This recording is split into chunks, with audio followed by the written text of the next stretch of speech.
и знаем об определенных сигналах, в том числе и со стороны киевского режима, о том, что они готовы вести какой-то диалог.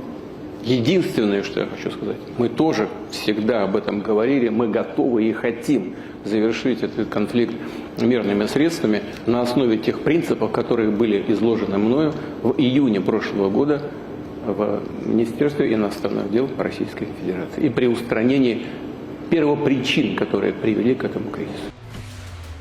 Putin ने NATO देशों को सीधी चेतावनी दे दी है। कहा कि अगर कालिनिंग्राद क्षेत्र पर नजर डाली तो अंजाम बुरा होगा, मतलब फुल फ्लेज वॉर होगा। Кража – это тайное похищение имущества, а у нас пытаются сделать открыто. Это грабеж. Это не просто удар по имиджу, это подрыв доверия, в данном случае, к еврозоне. Чего бы они ни украли, и как бы они это ни сделали, когда-то придется отдавать. Но и, кроме всего прочего, мы будем защищать свои интересы. Ну, где? Прежде всего в судах. И мы постараемся найти такую юрисдикцию, которая будет независима от политических решений. क्या पुतिन यूरोपीय देशों की घेराबंदी कर रहे हैं? क्या पुतिन के दिमाग में यूरोप से भीषण युद्ध लड़ने का ख्याल चल रहा है? क्या पुतिन यूरोप से सीधी टक्कर लेने के लिए तैयार है?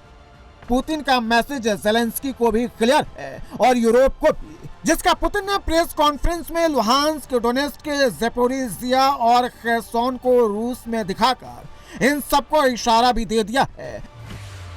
सच तो ये है कि पुतिन लुहांस्क के 100% छीन चुके हैं, 90% डोनेट्स्क के कब्जा कर चुके हैं, ज़ैपोरिज़िया में कब्जा लगातार बढ़ रहा है, खेर्सोन पर भी कब्जे का दावा है।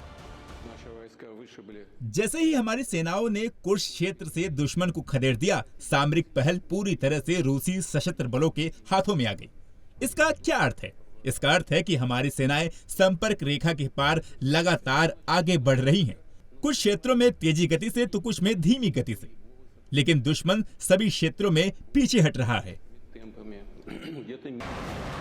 ज़ेलेंस्की चाहे तो रूस को इन इलाकों को सौंपकर और समझौता कर युद्ध को खत्म कर सकते हैं, क्योंकि पुतिन ने जो कब्जा कर लिया है वो अब ज़ेलेंस्की को देने वाले नहीं है और अब वो युद्ध को न्यूक्लियर वॉर तक भी ले जाने के मूड में दिख रहे हैं। उसकी वजह रूस का न्यूक्लियर मिसाइल तैनात करने का फैसला है।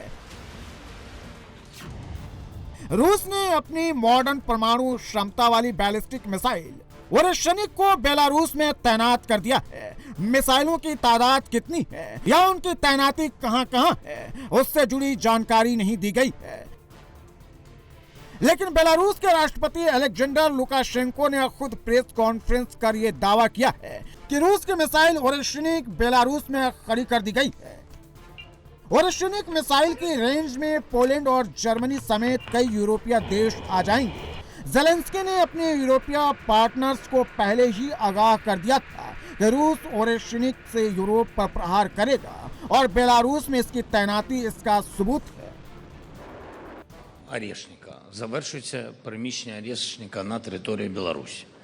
Ми розуміємо, де це буде, де буде розміщення. Ми інформацію передаємо нашим партнерам. Думаю, партнери самі можуть оцінити цю загрозу і зрозуміти, як їм на це реагувати. На мій погляд. До цього ми попереджали наших європейських і американських партнерів про те, що Росія буде розміщувати Орешник на території Білорусі. Ми показували дистанцію, на яку буде діяти Орешник. Це загроза багатьом європейським країнам, включаючи Польщу, Німеччину і інші країни.